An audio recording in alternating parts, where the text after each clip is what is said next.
achọrọ ka ifere Chineke nke ikere gị aka fere ya aka. You can do better than that. You can make joyful noise unto the Lord.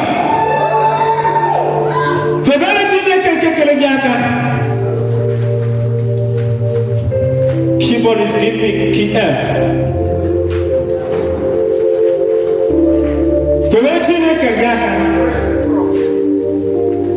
Kaile ebe Jehova aka. Onye mere ka anyị nọ n'ala nke ndị dị ndụ.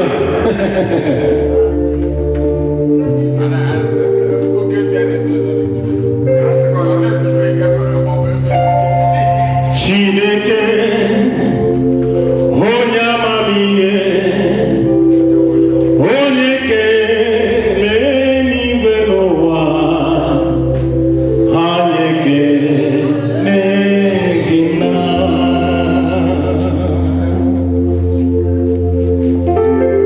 Chineke onye amamihe, onye kele ndị Igbo, anyị ekele gị na.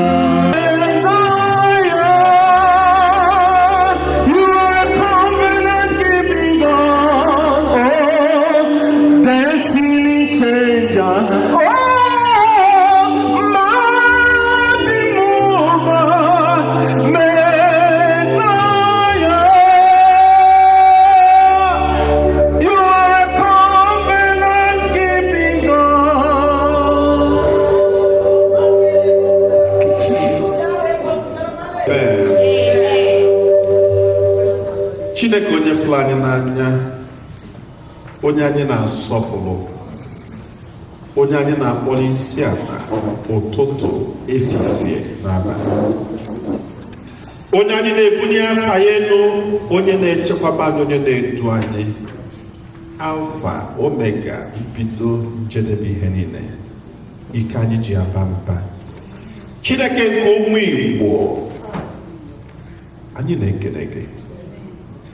Anyị na-ekele gị n'afọ nke 2025, oge dị etu afọ gara aga, anyị niile gbakọtala ọnụ n'obi n'ụwa wee nye gị ofufe, wee sọpụrụ, wee kpọkuo afa gị, wee rụkwasa afa gị n'isi ụmụ Igbo niile.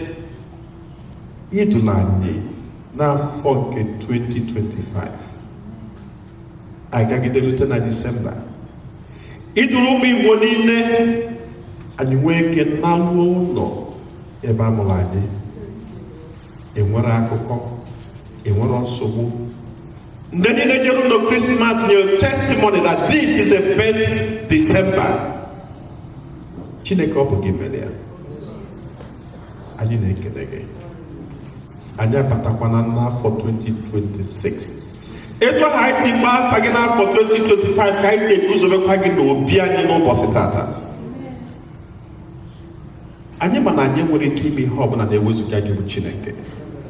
Ọ bịa mere anyị ji eji gị were ebido mitinu nke mbụ nke afọ 2026. Maka na ịgwala anyị n'akwụkwọ nke John 10:27, n'ihe ọbụla etinye gị bụ Chineke n'aka na ọ da-adafu na adafu. Ihe ọbụla gị bụ Chineke jigidesiri ike na-ekwesị onye ilo anyị nwere gbawa gị aka were ya. Onye mere anyị ji were afọ 2026 n'ụwa na-etinye n'aka gị, na-ewere ụmụ Igbo niile na-etinye n'aka gị, na-ewere ndị ndu ndị Igbo na-etinye n'aka gị, na-ewere ndị Igbo ebe ha nọ na-etinye n'aka gị, na-ewere ụmụaka niile nke anyị mụrụ n'obodo n'ụwa na-etinye n'aka gị, na-ewere ndị nwunye anyị, ndị di anyị, ikwu anyị, ibe anyị, nna anyị na-etinye n'aka gị. Anyị na-ayọ na 2026 n'ụwa ga-amala anyị mma. Anyị na-asị na ajọ ọnọdụ ọbụla amezụta anyị na 2026 n'ụwa, ọnwụ ọbụla amezụta anyị na 2026 n'ụwa, nsogbu ọbụla amezụta anyị na 2026 n'ụwa. Anyị na-ewere mkpasị ọtụtụ otu anyị dị iche iche, otu ndị Igbo na-etinye n'aka gị. Ọtụtụ n'ime ha na-enwe nsogbu, mana anyị na-asị na afọ 2026 n'ụwa ga-abụ afọ ịfụnanya, na ọ ga-abụ afọ udo, na ọ ga-abụ afọ nwanne fụ nwanne ya sị n'ezie ịbụ nwanne m. Ọtụtụ ezinụlọ nọkwazi na nsogbu, anyị na-ewere mkpasị ha niile na-etinye n'aka gị. ugbu anyị na-akwado ịbagide ekpele nke anyị ji ebido afọ.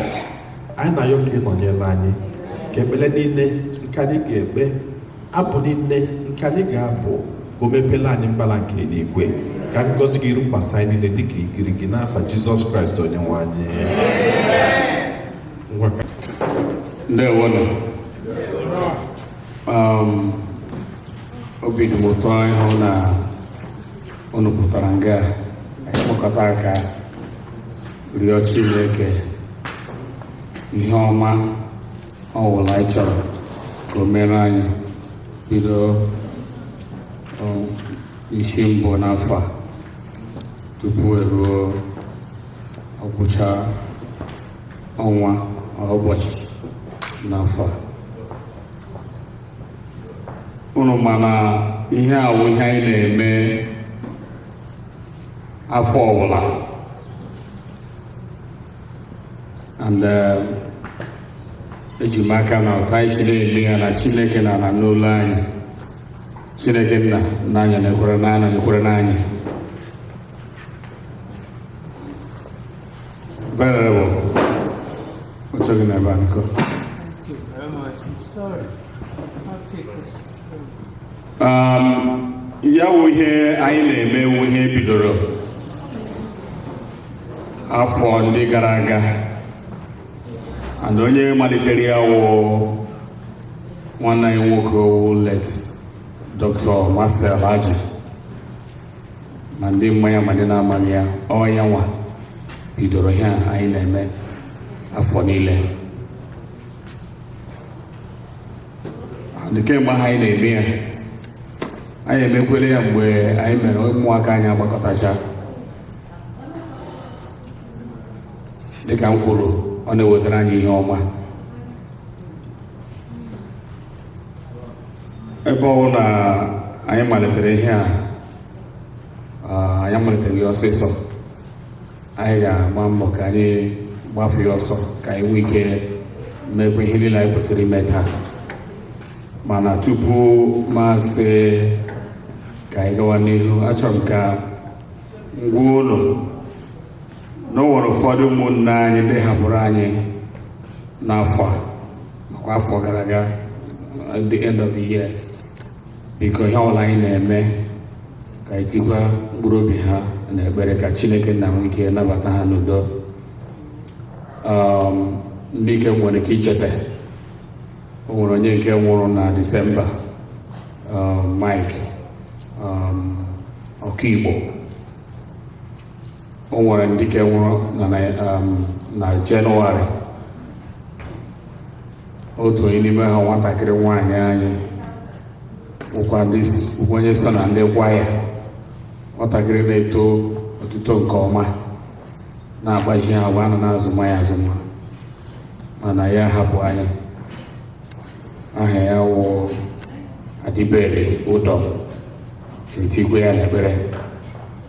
Ana m arịọkwasị, biko gwa ụmụnne anyị ndị n'ahụ na-adịghị onye dịka otu onye n'ime anyị na-agara ndị Igbo ozi kemgbe m matara ya.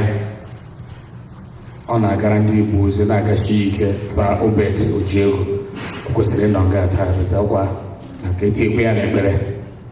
Also, echi gara aga, nwanne anyị nwoke Odenigbo Ambrose Ezema nwere very serious accident. Ụkachi Nigeria n'ọhụụ, mana Chineke mere ebere, o siri n'ụlọ ọgwụ pụta. Ka etikwe ya n'ekpere. Ma ndị ọzọ anyị enweghị ike icheta ugbu a, unu nwa ama, biko unu chọkwa unu nye ndị priest aha ha ka enwe ike tikwe ha n'ekpere. Biko a ma arịọ si, biko ihe anyị na-eme ka Chineke na-enye anyị akọ na uche na ahụike, ka enwe ike na-eme ya n'afọ niile. Ọsọ ka anyị chetakwa ya bụ nwanne anyị nwoke ahụ, onye hiwere ihe a, late Dr. Marcel Aji, anyị tikwe mkpụrụ obi ya n'ekpere. Ya na Reverend Mother Pat Ọgụagha, ndị dum gara ije ịhụnahịa na-aga nke ọma, na nwanne anyị nwoke Lezahia. When you check it, Caleb, Reverend Caleb, Anya, Usopana, Amambona, Uson Dibo, Genona, New York, Chichapa, Aleza Chineke. Because Kachi will handle an ebere. A Kalala Moon, there one. I am a Jizo Hera. A popata, Onye, coordinator here in the matter. Or Mama Koma, Reverend Father Cosmos Zabala, Father Cosmos Ukubia Rigwe, Kanaganino. Kesibu Anika Abadezine Pele as quickly as possible. Una fugo munani degenyalanyaka na Pele Izonoa. Amandiga nyalanyaka Kihogogo. So Ofihem na yopo kaitinye uchani tinye mwani. One thing is to open our mouth. Another thing is to have the faith in what you are saying. Maka ihe bebele aburu okwu ekwurekwu. Ihe bebele bụ obi eji ekwu okwu a. Onya bebele. Faith. Onya ka akwụkwọ nsọ ji say, with faith you can move mountains. Also by opening your mouth, you can move mountains. But faith, you can move mountains. So believe in every word that you say today, and God will take care of you. And I say, isn't Phoenicia Emesu ka Obiagwalani first reading?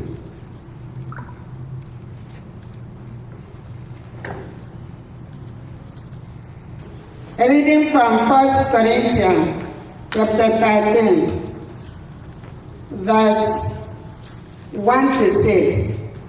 That's what I'm going to read. If I speak in human and angelic tongues, but do not have love, I am a resounding gong or clashing cymbal.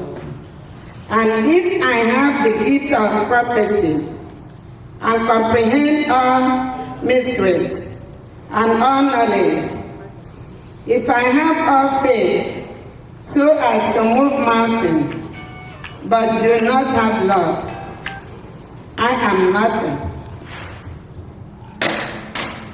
If I give away everything I own, and if I hand my body over so that I may boast, but do not have love, I gain nothing. Love is patient. Love is kind.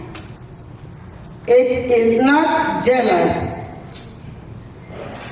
Love is not pompous. It is not flattered. It's not rude.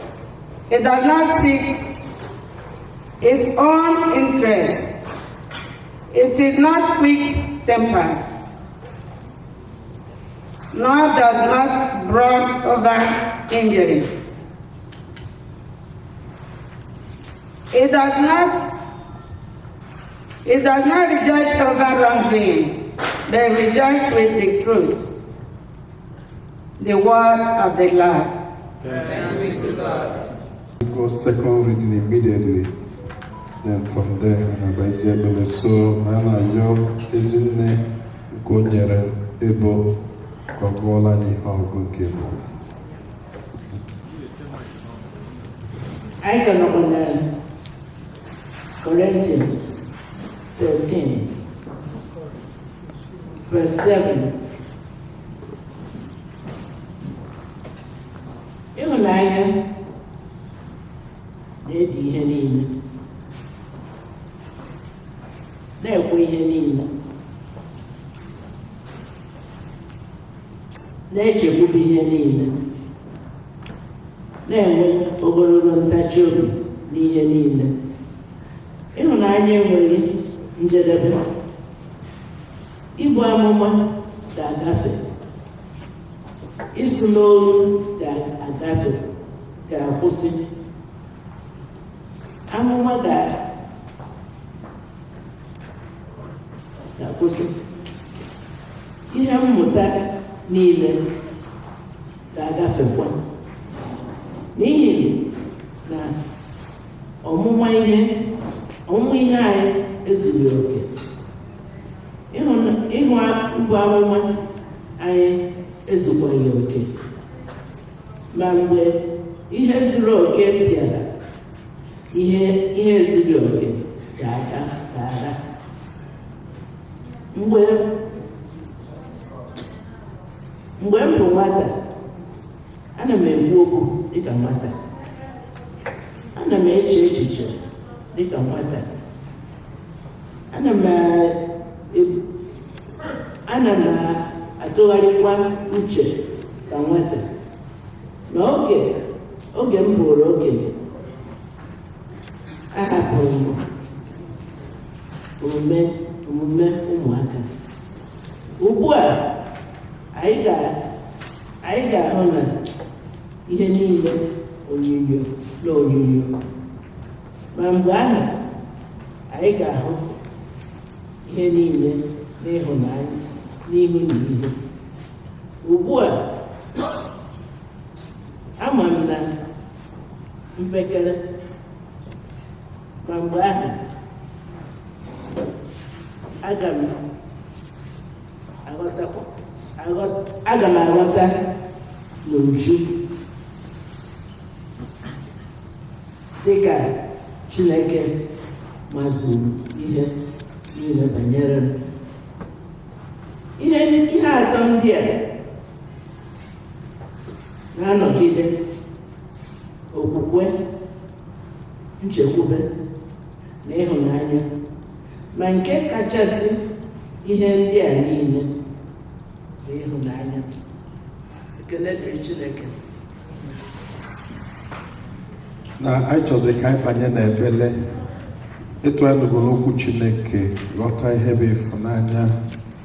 Love is not jealous. Love is giving. Love is sacrifice. A na-ayọzi nwanne anyị nwoke Venerable Dr. Emeka Nwigwe ka o duo anyị n'ekpele ndị Igbo, ka ọ yọkwazi Chineke ka anyị fụ onwe anyị n'anya n'ụzọ pụrụ iche.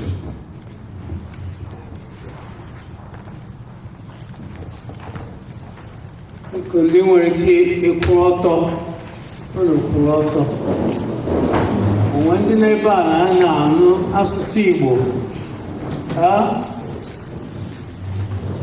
oke ma nwata. Onwe ndị na-anụ asụsụ Igbo ebe a na-ekpe ekpere maka asụsụ Igbo, maka ndị Igbo. M ga-achọ ka ekpekwa n'ekpere n'asụsụ Igbo.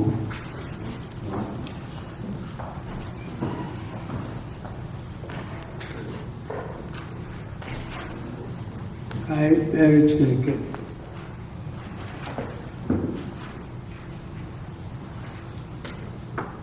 Jehova ịdị ebube, Jehova ịdị ebube, Jehova ịdị ebube, Jehova ịdị ebube.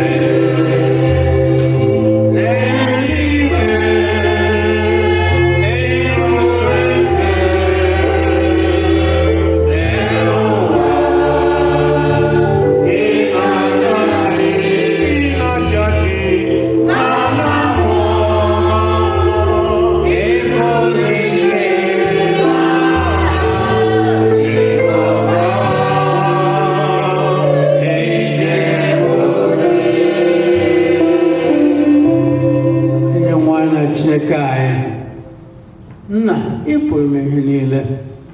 Ịbụ ọkaka eze nke ndị bụ eze, onye nwe ndị mmadụ, onye nwe ndị nwe mmadụ. Ị kerelekwa n'ụwa ihe niile anyị na-ahụ ma nke anya na-ahụ.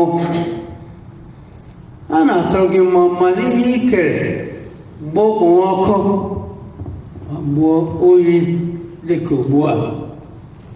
A na-eto gị n'ihi ikere mmadụ kee ha n'ụdị dị iche iche, dịta ụfọdụ n'ọwụwa anyanwụ na ọdịda anyanwụ n'etiti ụwa niile. Ikere anyị maghị otu ihe ahụ. Anyị na-agọzi aha nsọ gị, anyị na-eto gị, anyị na-aja gị mma, nara ike na ugwu na nsọpụrụ n'aha Jizọs. Na we na-abịakwute gị ugbu a. Ị maara nzuzo anyị, ị maara eru anyị, tụmadị ndị Igbo. Anyị ga-amacha ihe anyị dịka ụmụaka ga-abịa bụrụ ekete gaa na mmiri, si mmiri ga-eju ekete ha ga-akwa. Biko mere anyị ebere, gbaghara mmehie niile ka a na-arọ na nrọ n'echiche na omume ile anya ihe ọwa na-ezighị esi n'obi agafee. A na-arịọ gị ka gbaghara anyị, ka ị were ọbara nwa atụrụ gị Jizọs Kraịst ga-asachacha mmehie anyị niile, mee ka dị ọcha n'ime mmụọ na ahụ anyị. Ka nke ka ikere anyị mmụọ ọhụrụ, mmụọ zuru oke, mmụọ nke eziokwu, mmụọ nke ịhụnanya, mmụọ nke ịsọpụrụ gị na ịsọpụrụ mmadụ ibe anyị. Nna, anyị na-eto gị n'ihe niile. Nke akụkọ a na-ekele gị tisi mee ka anyị wee gachaa afọ 2025, idubata anyị n'ime afọ 2026. Nna, anyị kele gị maka ụmụnne anyị gara ụlọ, kacha njem niile gị dọlata n'udo. Na a na-atụrụ gị mma, ọ bụla ndị nke ka n'ụlọ kelee dọlatakwa ha n'udo. Ndị nke na-akwado ịga, biko duru ha gaa dọlata ha n'udo na ahụike. Nna, anyị na-enye gị ugwu na nsọpụrụ na ike niile. Naanị gị bụ onye na-edu ndị na-anya ụgbọelu ma ụgbọala ma ụgbọ nkịtị, baịsikụl nkịtị. Gị onwe gị onye na-echezi anyị. Nna, ọ dị ndị mechara ruo ngwụcha afọ, ma n'afọ a na-achọzi ha achọ. Ụmụnne anyị n'Igbo na-abịa taa nnarịsị ọka akpọkọ gị n'ihi ala Igbo anyị. Gị onwe gị ma otu o si na-agba aghara, obi anyị awụghị otu. Ya mere ihe a ga-eme eme na ahịa. Biko na mere anyị ebere. Lekwa ụmụnne anyị nọ n'etiti ndị na-akpagbu anyị, na-egbu anyị, na-achọ ka ekpochapụ anyị n'elu ụwa a. Mana ụfọdụ anyị ihe a chọrọ wee ego, akụ na ụba. Anyị chefuo na ikere anyị iche, ikere anyị na ndị Izrel, ndị nke gị. Biko na mere anyị ebere, gbaghara mmehie anyị. A na-arịọ gị n'ihi ụmụnne anyị ndị nọ n'ọchịchị n'ala Igbo, ka mee ka ha chegharịa, ka ha wee ghara ijide ego aka wee chefuo ụmụnne ha, were ụmụnne ha na-ere. Biko a na-arịọ gị, bido na ndị gọvanọs anyị na ndị niile na-achị achị, ndị niile a na-ahọpụta. Biko mere ha ebere, mee ka ha chegharịa, mee ka ihe gaziere ha nke ọma. Ọ bụ na ha echegharịa, mana ọ bụ na ha echegharị narị nso, biko họpụta anyị ndị ọhụrụ.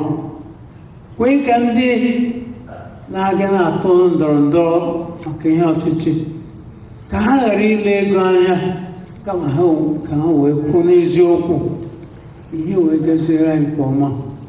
Leziere anyị ala Igbo anya, ndị na-atụrụ mmadụ, ndị nọ na checkpoint ebe niile, ndị si na ndị Igbo ihe a chọrọ wee kpochapụ ala Igbo, kpochapụ ndị bi n'ala Igbo na ọha nwe ala.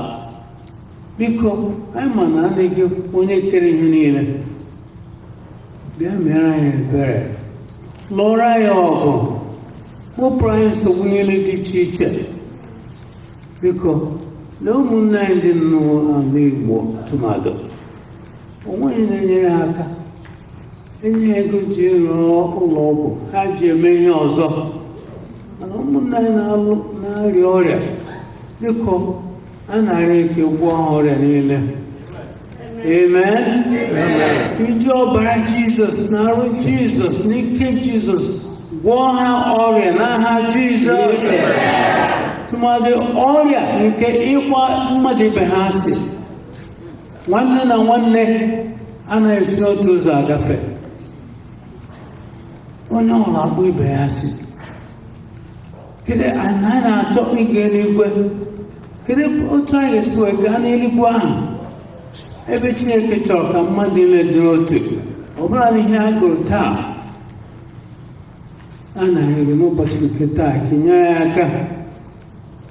Mgbe a na-ekpe maka ndị Igbo anyị n'ala Igbo, a na-echekwa ụmụnne anyị dị n'ebe a. Kemgbe afọ a na nso, ọtụtụ ndị mmadụ na-ahapụ anyị na-anwụchi ụmụnne anyị ndị nọ n'ọrịa, mana a ga-ekpe ihe a ọha ahụ otu otu. Ma n'ihi oge anyị na nso, a na-arịọ gị ka bịa nyere anyị aka. Ọbụna nke nwụrụ ụnyaahụ, biko a na-arịọ gị ka mere anyị ebere. Ihe eji wee na-agbakọ ihe a na mbido afọ niile bụ ka anyị rịọ gị ka isego aka nsọ gị kwụsị ihe ọjọọ ndị a, ọnwụ ike, mee ka aka ruo nka, ihe wegaziere anyị nke ọma, gwọọ ndị ọrịa ndị niile ga n'ebe a taa, ekweghị ka anyị bụrụ ọrịa ya laghachi taa. Mere anyị ebere n'aha Jizọs. Na biko kwe ka ihe gaziere anyị nke ọma. Anyị ma naanị gị onye na-achị achị. Chezie ndị ụkọchukwu niile, ndị niile na-ege ha ntị, ihe wee na-agazi anyị nke ọma. Ụmụnne anyị ndị na-akwa ọrịa, ịmazụ ha niile, biko ọbụna otu n'ime ndị chịrị anyị ebe a mbụ ka e nwere ihe ọghọm, biko a na-arịọ gị ka isedịpụ aka nsọ gị duo ụmụnne anyị ndị a, ka ebulie ego elu n'ihe niile a ga-eme taa, site n'aha Jizọs Kraịst bụ onye nwe anyị. Amen. Amen. Biko nna yọ onye ọbụla ga-edu anyị n'ekpere, you have not more than 2 minutes to pray, please. Nna yọ Fada Christogolos ka ọ bịa kpere anyị ekpere maka ndị Igbo niile, ndị ndu ndị Igbo. Sa nna yọ unu nwere ike nọdụ ala. Nna yọ the whole executive, the whole leadership of Igbo organization, so unu pụtakwuo n'iru ebe anyị. So why would they pray for the Igbo organization? They also pray in a special way for the leadership of the Igbo organization. Marching forward, hallelujah, amen, in the name of Jesus, hallelujah, amen, in the name of Jesus, hallelujah, amen, we are marching forward, hallelujah.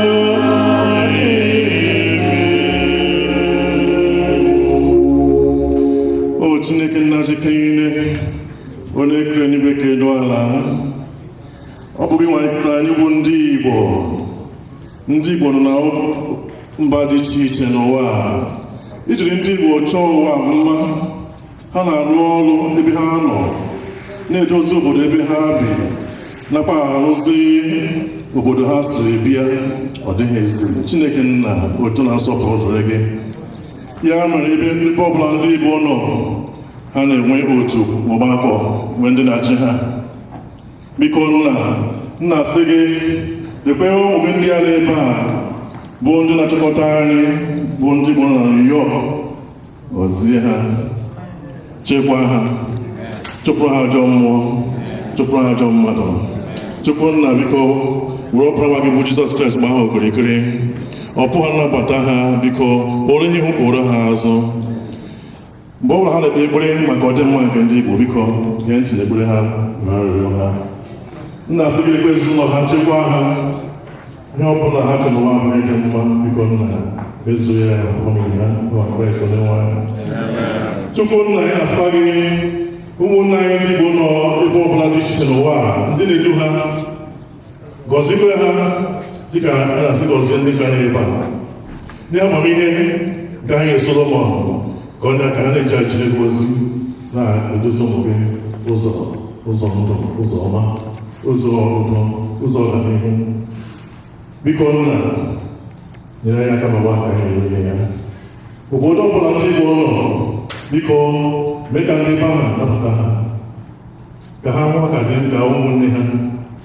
wetụrụ anyị ihe ọjọọ wetụrụ anyị okwu wetụrụ anyị ekworo wetụrụ anyị okwu wetụrụ anyị ọgba aghara anyị chọrọ udo n'obi anyị chọrọ udo n'ezinụlọ anyị dị iche iche anyị chọrọ udo Igbo organization throughout the world nna sị nna biko gọzie anyị niile ebe a mee ka anyị rube ndị isi ka ha na-eje ozi nye anyị ihe nye anyị ike anyị ga-ekpe n'ekpere ka ha na-adịrị anyị na mma ha Kraịst Onyenwe anyị gọzie anyị gọzie ụmụnna anyị nọ n'ụlọ gọzie ụmụnna anyị ebe ọbụla ha nọ igwe nke gị chikwasa n'ime ha ka ha na-enwe ọganihu na-enwe udo na ịhụnanya n'etiti ha na Kraịst Onyenwe anyị Chineke na Chineke gọzie ụlọ na nna nwa na mmụọ nsọ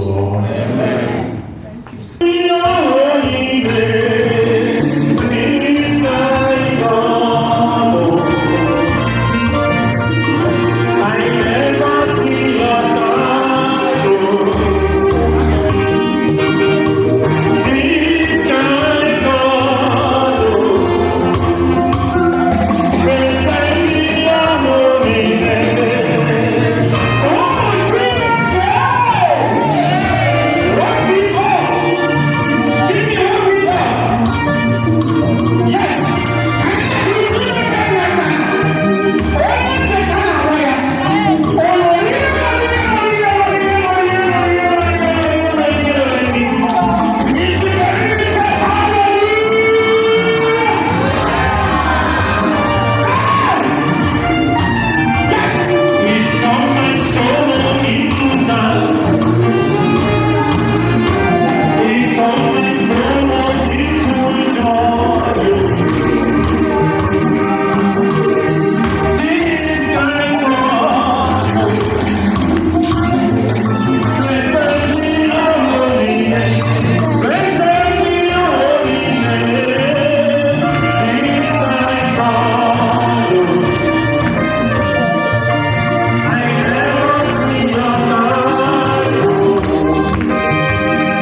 from verse 7 to 12, reading from King James Version. Whereof I was made a minister according to the gift of the grace of God given unto me by the effectual working of his power. Unto me, who am less than the least of all saints, is this grace given, that I should preach among the Gentiles the unsearchable riches of Christ, and to make all men see what is the fellowship of the ministry, which from the beginning of the world had been hid in God, who created all things by Christ Jesus.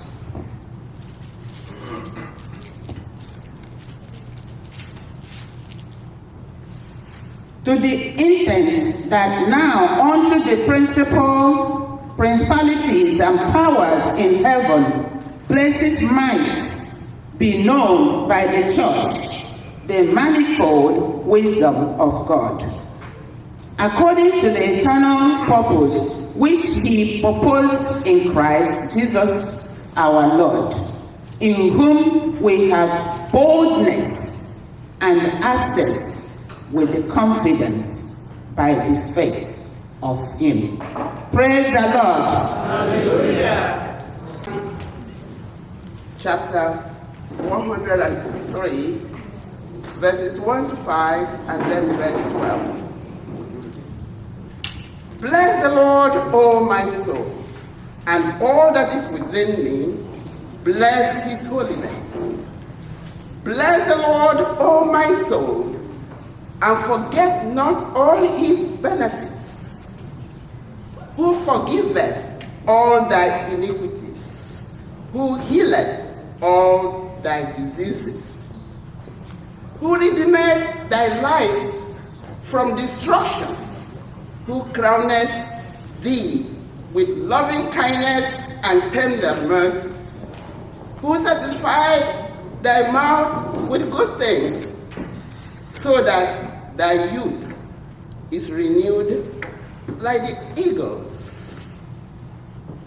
As far as the east is from the west, so far had he removed our transgressions from us. Here ended the fourth reading, the word of God. Thanks be to God. Gracious Father, we are standing on Psalm 107, verse 20, where you said you sent your word into them and healed them from all their sicknesses, diseases. Gracious Father, I know your promises is always there. You never fail, because you are the way, you are the truth, and you are life. Gracious Father, we are presenting all the sick sisters and sick brothers, children everywhere into your care, because you say you will heal them. You will heal them from all their problems, because the righteous cry out and you deliver them from all their problems. Gracious Father, thank you, because you have heard. We have confidence that you're going to do it, and we are assured that every sickness, every disease, every pain is being healed. In Jesus Christ we pray. I may just a very brief preaching. The topic of our prayers and our reflection is love conquers all things. And I'll try to do it not more than 5 minutes if I can, God willing. Ifunanya, love. And this is one thing anyị bụ ndị Igbo na-akpụ n'ọnụ mgbe niile. Mgbe a na-anọ agha Biafra, one of the common words that you hear, even those who were not present during the war, okwu a na-ebukarị bụ onye mena gịnị, onye agha na nwanne ya. we will go see the spirit of Igbo people. Then I not to say what is going on now. What is going on now? And I mentioned there are few words that discourages love, both as a society, in our families, in relationships, everywhere. Number one, over my dead body. Over my dead body. Then number two, do you know who I am? Do you know who I am? Imonye na agwa. Mbọsị mma onye na-agwa bụ ụbọchị nje na mọchụarị. Ka m onye na-agwa, mwefu ka o si dị n'ahụ. Mwefu onye m na-agwa. Then nke ịtọ bụ mmechacha gị ihe. Mmechacha gị ihe. Ịmalụ onye gị na ya na-eme ihe. I will teach you a lesson. These are strong words that destroys every iota of peace in our lives. And only when they use these words, I'm going to go to the end. And to get that person back, it's been wicked. When you are peaceful, you compromise. When you're peaceful, you look for the betterment of the other person. When you love, it is great. In the morning at church, I was preaching to them. Now, love, oh, let me put it this way, because God is love. Am I right? God is love.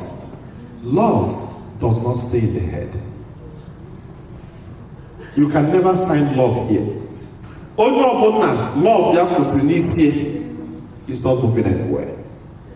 Because your head will be telling you, don't. And now your head will be telling you, that's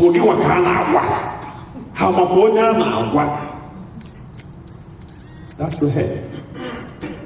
Do you know where love lives? In the church in Gaza, it's in your heart. Ever could be.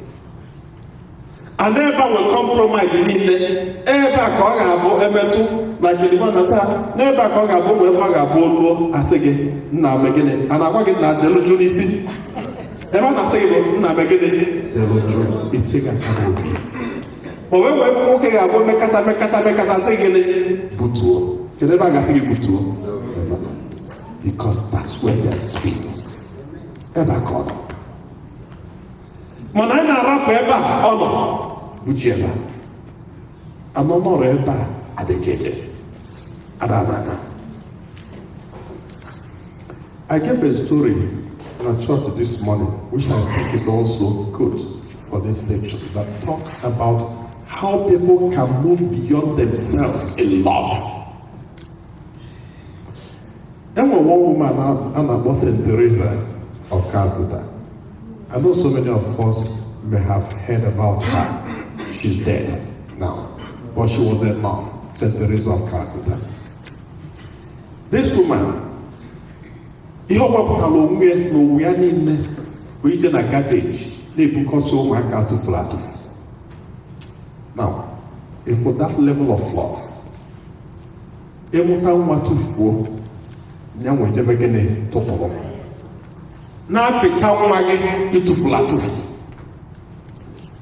and she was a nun, and a poor nun for that matter. On one of the days, Matakile Atotal, if feature I go there, I found na convent. One day we could Matakile no Matopasa Lodi, Burupona Street, go to your knee, Matakila Gedi. Abataluo full bakery, eba neme bread. Ojekulo neme bread sia biko. Nyegode bread, kanya Matakile no Makota, na go again, na niadero. onye nwe bekresi a ọ bụ ndị be anyị mgbe anyị dị n'ụmụaka sị mma ya na mkpuo ụlọ ebe a si ebe a pụọ. Nwoke a sị ya, get out of my store. St. Teresa said, no, I need a bread for this child. And the man became so upset with her. Amara m onye kpọchiri nwoke iru, amara m nwunye ya na nwunye ọkọrọ ọnụ n'ụtụtụ a, amara m ụmụ ya onwere onye narị ego ọ laikere, amara what happened. And this man was so upset that he spat on this nun. Obo no assembly. Get out of my store. Obo go again with assembly. Officer assembly. Here no mebo o like here. Teacher assembly. Said thank you for my bread. Because you have given me my own bread, which is the sweet. Thank you for my bread. Because Nizam bread can never take. That singular thing changed this man. That singular attitude changed this man's opinion. That's when he recognized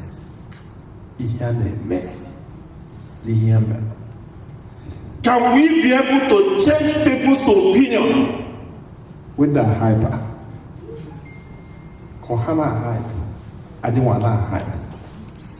I always say this.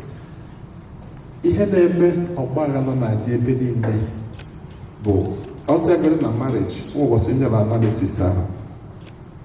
Ịnụta nwaanyị ọfụ nwoke a na-ekwu nwaanyị a na-ege ntị maka ọ kabata ịma na asị ọkụkọ bata ofu ọkụkọ ọ na-eji so ị na-ekwu nwaanyị a na-ege ntị 1 year ọmụọ nke mbụ 2 years ọmụọ nke abụọ if na ọchọ ka ya nweta nke tọ gị adịshọ na nwoke abata ga-ada ama maka na ezi eji nwoke etu a ka ekwu ya o tinyere nke ịtọ ozuo. Then by the 3rd, 4th year, nwaanyị kwube nwoke gebe ntị echenji again. Then ekwu nwoke geketa ntị enwe ebe ọ ga-abịa ekwurusi okwu a nwoke asị mba ka ya so okwu egie so nwoke a na-ekwu nwaanyị a na-ekwu enwezighị ege ntị. Onye ụlọ ọgbaghara adị ejeje adana and na-etu akọdị ihe niile anyị na-eme. Can there be love? Can there be peace? Ele na ezinụlọ anyị mgbasa na-agbasasị nke mere ka enwezi patu kịtazi ndị Igbo esoko celebrate bụ ya na di ya nọ celebrate ọ bụzi celebration ọ bụzikwa ebe a nke Nigeria na-apụzi ọkụ enwe wedin nke njela n'Ọgọst a eje wedin n'Ọgọst nnukwu wedin efu wedin na bishọp mee wedin ngwongwo niile ebelide na-ekwu ọ na-afịọ ụmụ ọgaranya nye ka anyị na-achatazi n'Ọgọst by October sị na nwaanyị buru gị abịa na October nkụja ifu wedin ifu ego niile ebe ahụ ifu mmadụ ifu government dignitaries gịnị na-eme? Let there be love. Hide your ego. Hide what you think you are. Enwere ha bụ vanity upon vanity. All is vanity. Amen.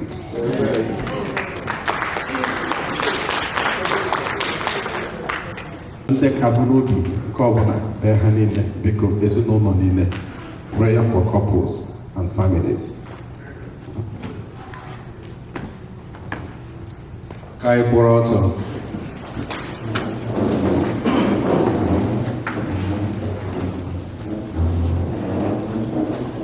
Tupu m ebido ekpere a, nke anyị ncha ga-ekpe ga-abụ nọmba 1, nke m ga-ekpe ga-abụ nke ịbụọ. Ugbu a achọrọ m ka onye ọbụla wegara Chukwu obi ya ka efe ị ga-ayọ ya n'ekpere ezinụlọ a.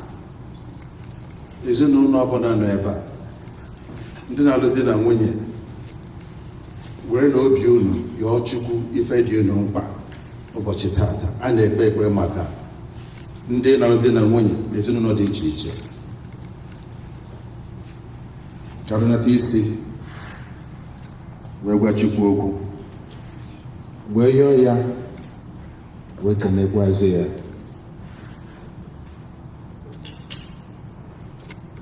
Nara ekele onye nwe anyị nọrarịrị anyị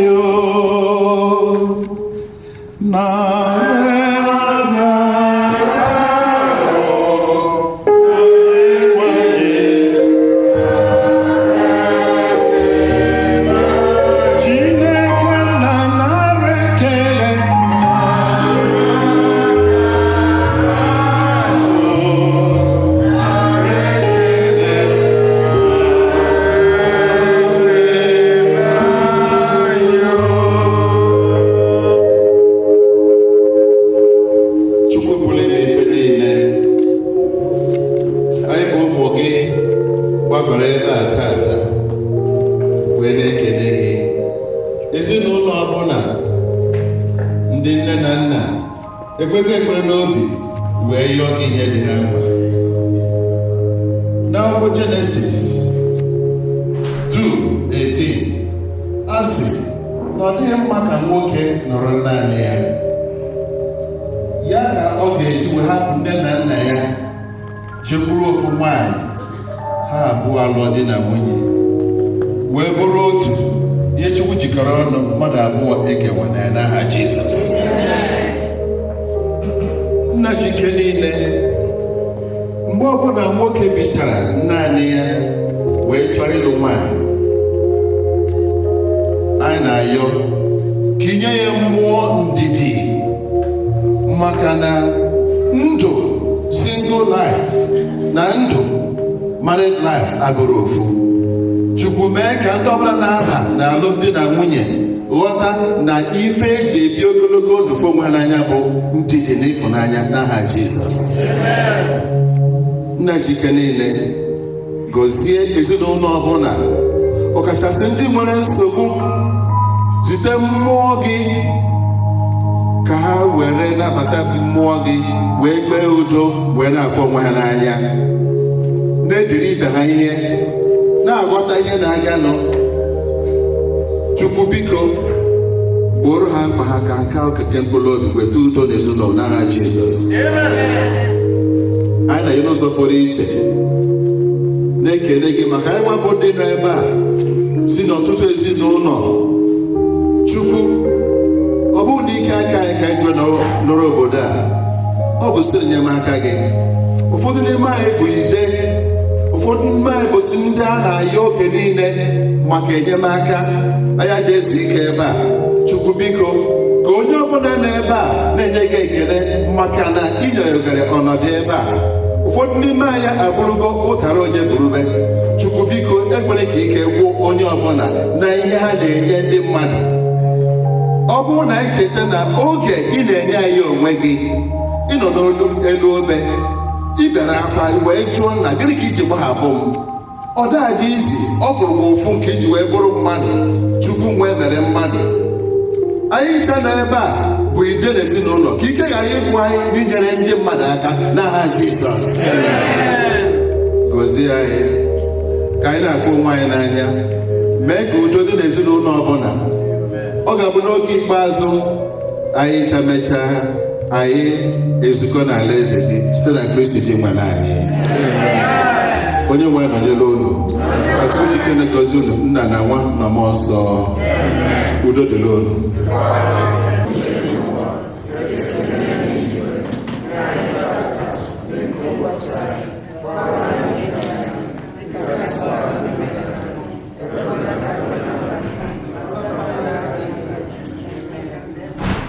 Before anyị nezie ngozi anyị ji emechi ka yozie Vice President anyị Igbo Organization onye closing remarks.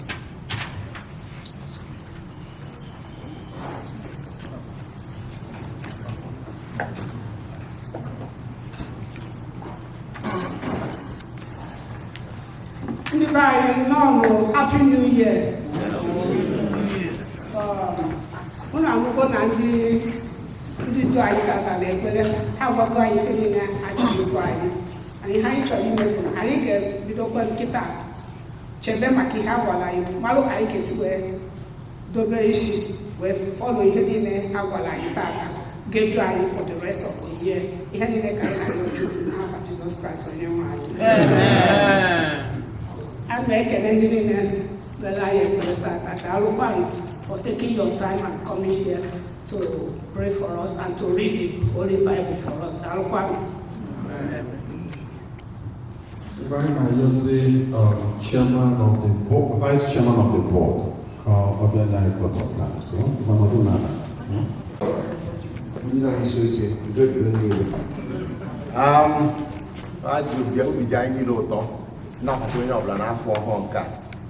Ndị Nigeria ma ndị mere gara vacation here otu Chineke si du unu na-aga n'udo ọga n'udo, so we are very grateful for that.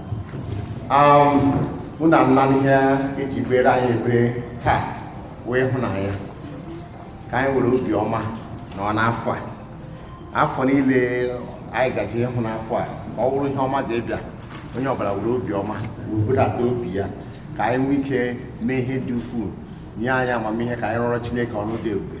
Chineke enye onye ọbụla ahụike, ihe ọjọọ agaghị ezu anyị, ka afọ a ga-awụ ihe ga-adịrị anyị niile mma n'aha Jizọs Kraịst onye nwe anyị.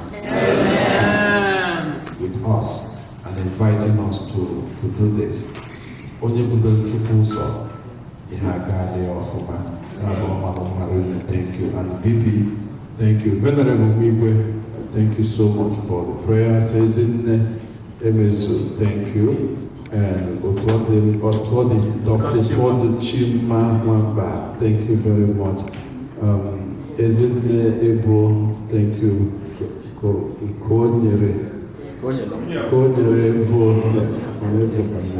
Father Christopherus, thank you. Lady Uswago. Okay, Honorable Engine House, Mtiro Otoma, Simoya Paracos, on the subcar. I'm so grateful for her, because she had not been Syrica, but she's a very, very good driver on the ground. So, Lady Grace Uswago, thank you so much. You are coming to and Father Jude, thank you. Father Jude, like Christopher was in Nigeria or in Africa, and they still avail themselves to be here. I appreciate both of you in a special way. Thank you. And the choir. We decided to have a change. Before the music, but this year, I remember I had the thanks to Igbo, who also followed in both of us pioneering it, and Paul, we put up Greg.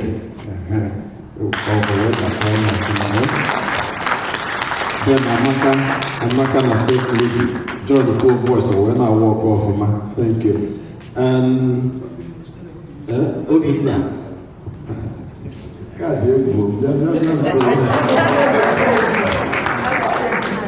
God, this is something good. God bless you. Okay, Father Chris, God bless your voice. Like St. Augustine said that he who sings well prays to wise. Within the Father, and no particularly never back. Also, Omalichu Bible, that Chile can go no in Jesus' name.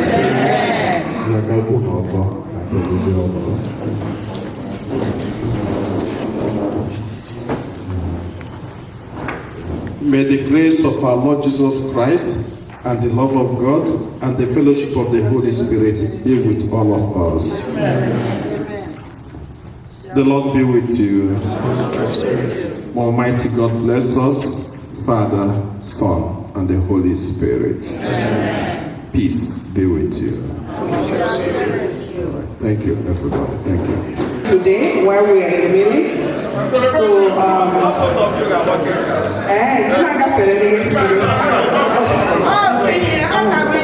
okay. All right. Because our Vice President, Oya Peter cake for us. So every year she does this. She brings cake for my husband. So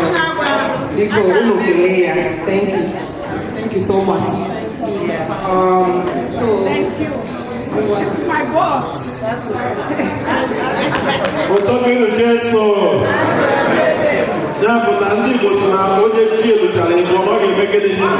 Ọ ga-ekwucha ha niile so ebe ọ bụ na 7 na 8 nwụrụ nke ga-afọ afọ a ga-ekwucha ha niile so na ụlọ na-abụghị ejide ya bụ ụmụaka mana gịwa ga-anọ na ezi Igbo anọgide elu ọkwa ọchịana maka ego ekwe na ụlọ